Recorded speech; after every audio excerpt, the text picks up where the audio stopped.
to the Dean Obeidallah Show. Right now, very happy to have Congressman Dan Goldman back on, a Democrat representing New York's 10th District, serves in the House Oversight Committee, among other committees. And before that, lead counsel in Trump's first impeachment and was an assistant U.S. attorney in the Southern District of New York. Congressman Goldman, nice to see you. Thanks for being on. Great to see you again, Dean. Thanks. Sure. So we had an earthquake today. And even though I don't live in your district, the earthquake snuck into here, a neighboring district. And thankfully, I've heard no reports of anyone being hurt or no real damage. But it was more unnerving that the alerts were everywhere, that there's an earthquake. And we're not, like in New York, we're used to blackouts, floods, some muggings. But earthquake, this was a little. So anything you can share? Have you heard anything more details about it? Not really. It was certainly a surprise to everyone. I think we will need to follow up on the alerts since all of us, everybody was texting about 45 minutes before we got the alerts. So we'll need to make sure that that's done. But frankly, it's not an alert that we're used to seeing, as you mentioned. Earthquakes are incredibly uncommon. I don't think the last one occurred, but I think the last one occurred in 2011 of any substantial size. And luckily, it does seem like damage is very minimal. So I was happy to hear that. But it is it's unusual, and we just continue to deal with unusual weather patterns. It's true. I mean, I checked right away with the important people in my life, my fiance and Trader Joe's. I'm like, are you guys okay?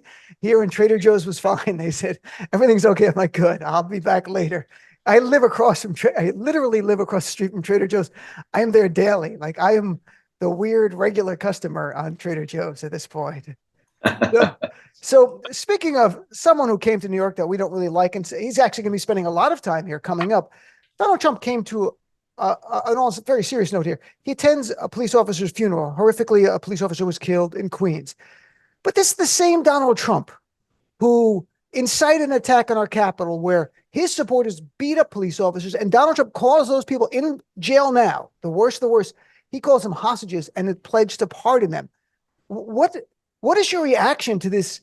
It's beyond hypocrisy. I find it offensive.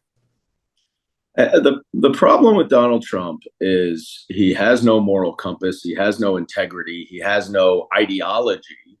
He is a purely narcissistic, self-interested political animal. And so in this case, he saw some political benefit to drawing attention to a tragic, horrific incident, and in trying to politically profit off of it. But it is not lost on any of us, as you point out, Dean, that Donald Trump also incited a riot against the police and the Capitol Police, 140 of whom were injured and several whom ultimately died, that he certainly did nothing for 2.5 hours to stop, to call off, to call the National Guard, to even send a tweet out telling all of his supporters to stop attacking police officers.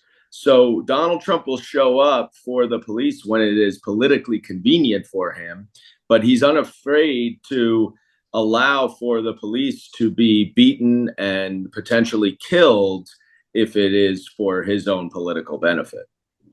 And, you know, we have the horrific incident, and then compounding it is his vow to pardon these people, to me. And it so concerns me in that, in the big picture, it almost, since we know Trump, incentivizing potentially future violence by saying, hey, if you do something on my behalf between now and election day, or we get close to election day, I'll take care of you on the other side if I win.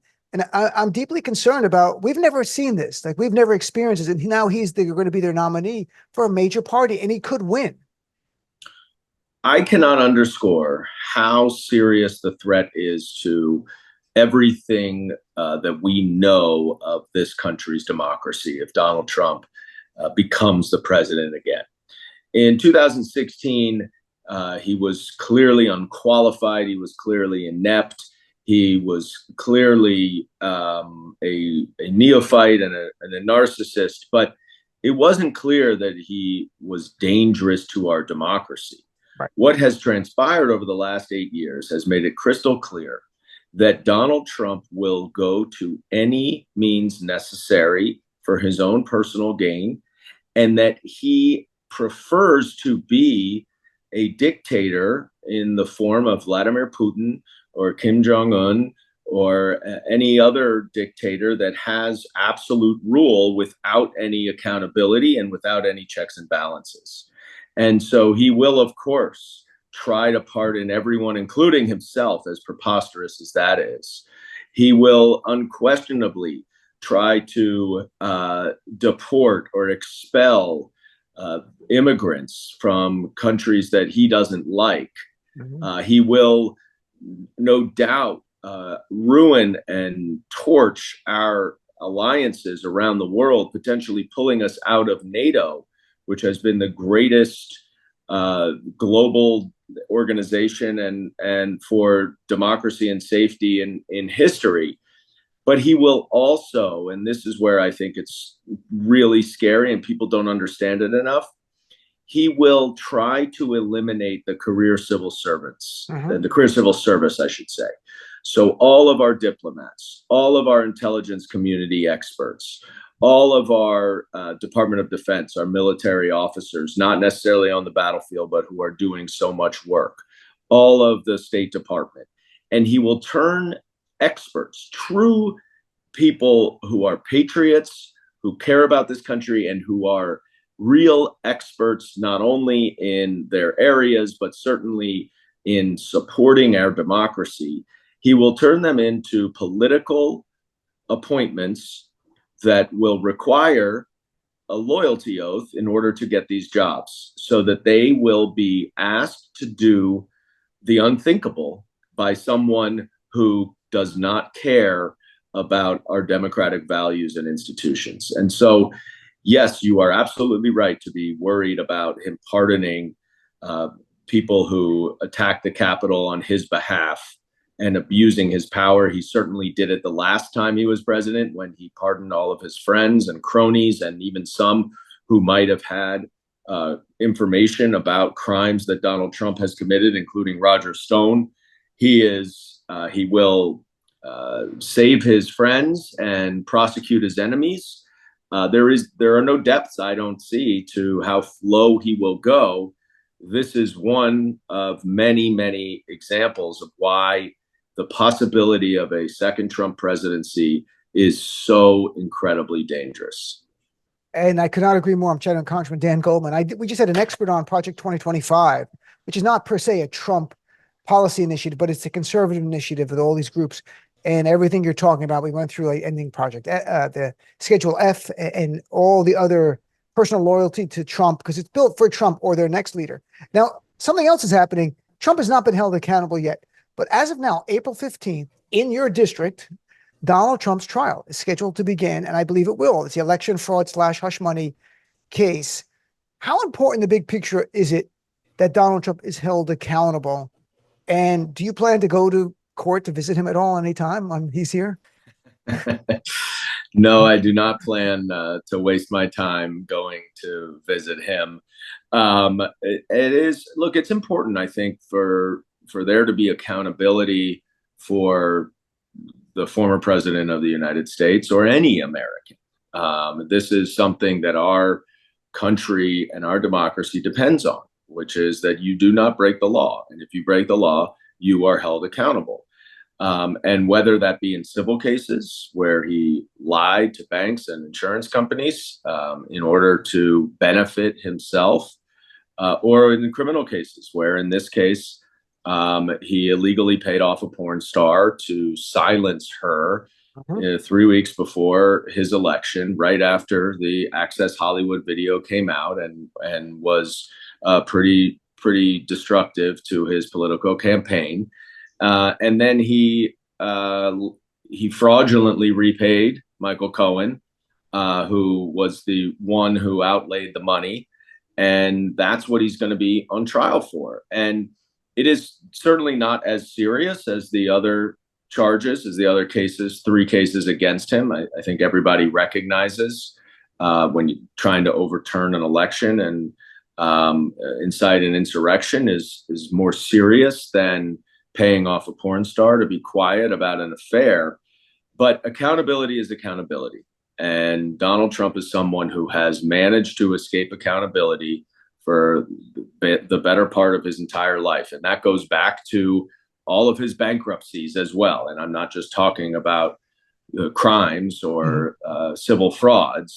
And it is important as an example that Donald Trump is held accountable like anyone else would be held accountable for the same conduct, because we are a country, we are a nation of laws, not people.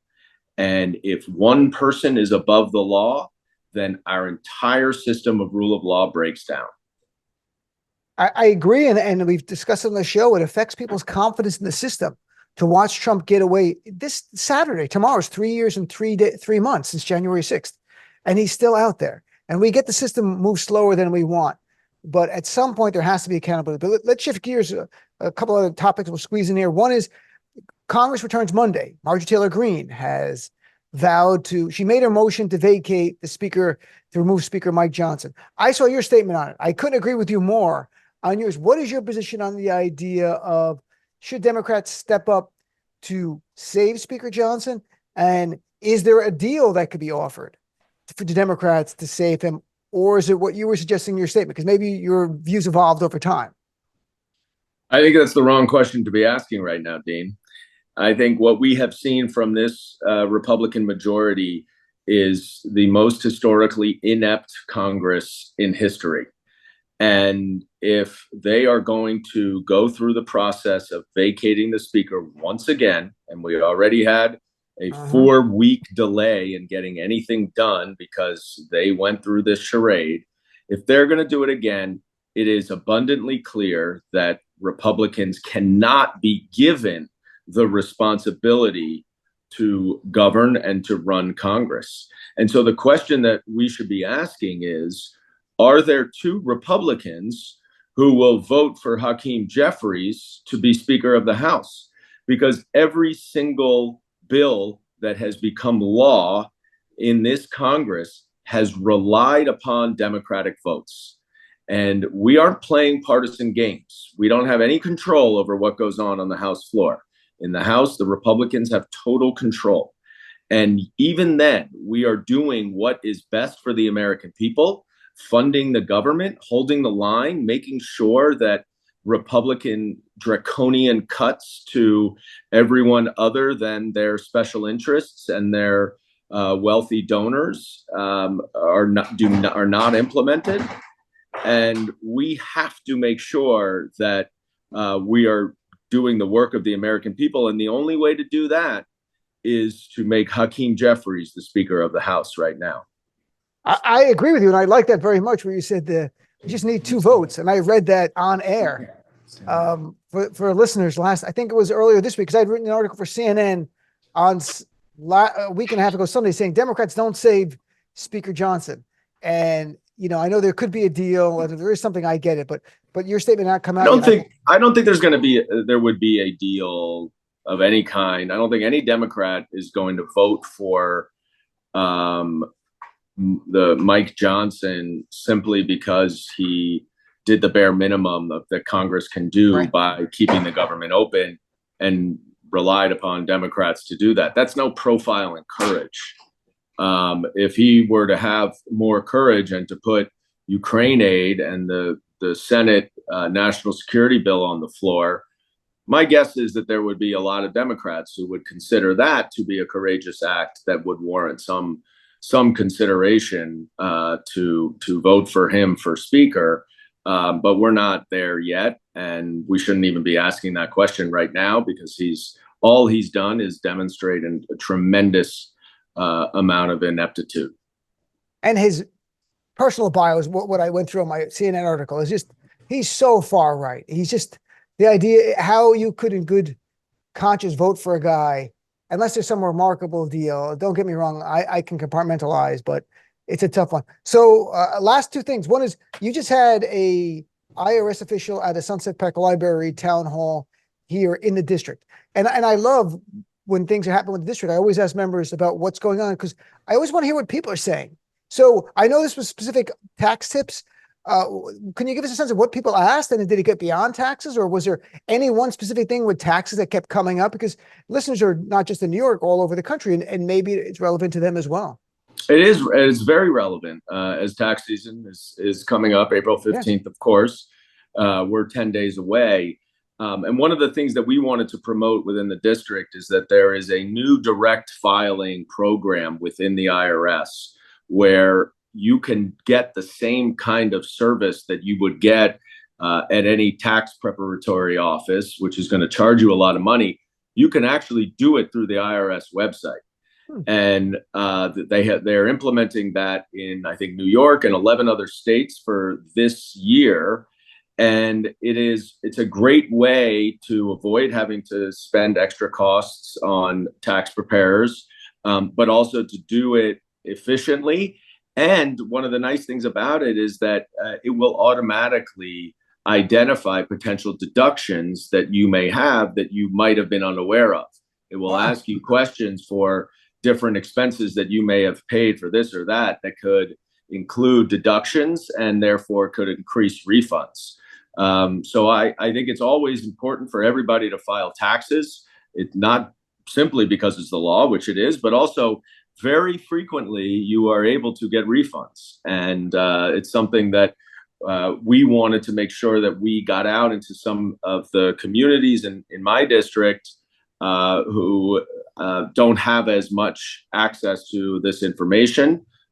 Sunset Park has a very high Spanish-speaking and Chinese-speaking population, and so we wanted to make sure that we brought folks who could speak those languages and can explain some of the benefits that the IRS has. And we've been doing that with the Social Security Administration, Small Business Administration, trying to make sure that everybody in the district understands that the government can really work for you too. And there are a lot of opportunities and programs available to constituents that can be very helpful. That's really interesting. And I'm glad you mentioned for people, if they're interested in that, to look it up, and, there is time to file, or they can get an extension. But also, I've dealt with the IRS a few times. I've never been audited. I shouldn't even say that out loud, but I've had to deal with them. They've been very helpful. The sense that they're always after you to get you. And I have a not-for-profit company where, we had to talk to them, and they were very helpful. And I think that might surprise certain people. They look at the IRS as coming out to get you when they're a government agency, that the people who work there serve the public, and they do want to be helpful to you. I don't even understand the thought process that they're coming to get you. That's what the Republicans. The IRS is the enforcement side is designed to make sure that people pay their taxes and pay them accurately and properly. Nobody is coming to get you unless you are improperly or illegally filing your taxes. So if you do it properly and you do it above board, then there's no one who's coming to get you. And so it's always baffling to me that Republicans try to turn this into, some kind of big brother knocking down your door, looking over your shoulder, trying to take you down because the IRS wants to make sure that you're properly paying the taxes that you owe. That seems to me to be good government. And that's something that certainly the Democrats recognize, President Biden recognized that it is appropriate, it is fair, and it also can yield revenue that helps reduce our deficit. When people are not paying their taxes, that increases our deficit. And so the addition of $60 billion to the IRS to help respond to calls from people like you, Dean, which with these lines and the wait times had gotten so long, and also to be able to ensure that people are paying the taxes that they properly and legally owe, are things that we should be supporting in our government. And very last thing, I'm chatting with Congressman Dan Goldman in the last minute here. I saw today in the news you were sued as a congressman from Tony Bubalinsky, who was a business associate of Hunter Biden, for defamation over a tweet that you had written about him making false allegations. Are you concerned about this? Do you have any comment on the lawsuit? I don't have much comment other than to say that this guy, Tony Bobolinsky, who first came onto the scene a couple weeks before the 2020 election, when he was brought to a press conference by the Trump campaign to make allegations that have never been substantiated in any way against Joe Biden, and was clearly used for the purpose of the Trump campaign, is bitter, has an axe to grind against Hunter Biden because he ultimately did not complete any business transactions with Hunter Biden. So, he's trying to grasp on to a few more minutes of fame, but I think his time is up, and there's obviously no merit to this case. Well, Congressman Goldman, nice chatting with you. Keep up the great work in your district, and I look forward to chatting with you hopefully in the near future. Absolutely, Dean. Always great to be with you. Have a great day.